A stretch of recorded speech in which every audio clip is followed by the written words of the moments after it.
தாய்ப்பால் குழந்தைங்களுக்கு நல்ல தரமான எதிர்ப்பு சக்தியும் சிறந்த ஊட்டச்சத்தையும் சிறந்த புத்தி கூர்மையும் தருதுங்க. ஆனா இந்த தாய்ப்பால் எல்லா குழந்தைங்களுக்கும் கிடைக்கிறது இல்லைங்க. குழந்தையோட வெயிட் அதிகமா இருக்கு, 3900 இருக்கு, அதுக்கான லெவல் சத்து உடம்புல இல்லாதனால பால் என்கிட்ட சரியா சொருக்கல. அங்க இருந்த டாக்டருங்க சொன்னாங்க, திருப்பத்தூர் GH ஹாஸ்பிட்டல்ல இங்க தாய்ப்பால் வங்கி இருக்கு அப்படின்னு சொல்லிட்டு சொன்னாங்க. அப்ப இருந்ததை விட இப்ப பாப்பா ரொம்பவே இன்க்ரீஸ் ஆயிருக்காங்க. பிறக்கிற குழந்தை எடை ரொம்ப குறைவா இருந்துட்டாலோ, ப்ரீமெச்சூர் பேபியா இருந்துட்டாலோ, இல்ல ரெட்டை குழந்தையா இருந்துட்டாலோ, எடை அதிகமான குழந்தையா இருந்துட்டாலோ, அல்லது தாய்க்கு பிரசவித்த பின்பு ஏதாவது உடல்நிலை காரணமாக தாய்ப்பால் சரியா கொடுக்க முடியலனாலும், பால் பத்தலனாலும் அங்கதாங்க நமக்கு தாய்ப்பால் வங்கியோட அவசியம் புரியுது. தாய்ப்பால் வங்கியோட அவசியத்தை பரிபூர்ணமா உணர்ந்த நமது மாண்புமிகு தமிழ்நாடு முதலமைச்சரின் சீரிய வழிகாட்டுதல் படி 2020 நமது திருப்பத்தூர் மாவட்ட அரசு தலைமை மருத்துவமனையில தாய்ப்பால் வங்கி நம்ம துவங்கணும். 2வது குழந்தை பிரசவித்து இருக்கும் போது நிறைய குழந்தைங்க தாய்ப்பால் இல்லாம தவிக்கிறத நான் பார்க்கும்போது எனக்கு அதிகமான சுரப்பு இருந்ததுனால அந்த பாலை நம்ம தானமா கொடுத்தா என்ன அப்படிங்கிற எண்ணம் என் மனசுல உருவாச்சு.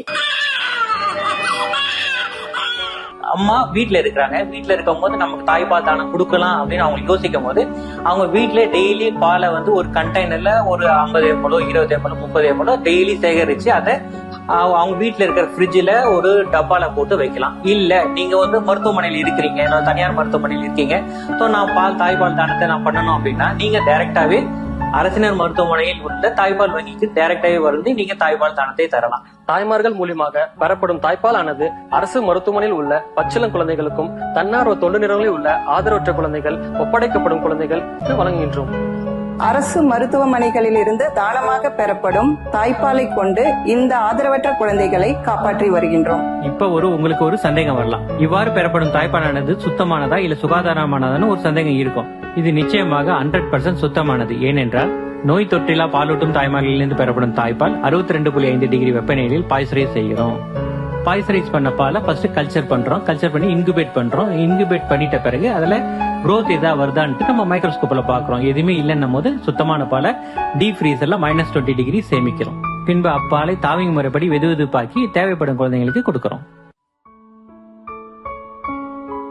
ஆனா இப்பேற்பட்ட தாய்ப்பால் தானம் வழங்குறதுல நிறைய மனத்தடைகளும் சமூக தடைகளும் இருக்குன்றத நம்ம யாருமே மறுக்க முடியாதுங்க. தாய்மார்கள் மனசுல எழக்கூடிய கேள்வி என்னன்னா, நான் தாய்ப்பால் கொடுக்கறதுனால ஏன் உடம்புக்கு எதுவும் தீங்கு ஏற்படுமா? இல்லவே இல்ல.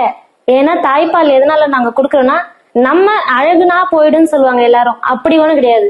நம்ம அழகா மாறுவோம் தாய்ப்பால் கொடுக்கும் போது. அந்த குழந்தைங்க நம்ம தாயா பார்க்கும் போது இருக்கிற அழகே அழகுதான்.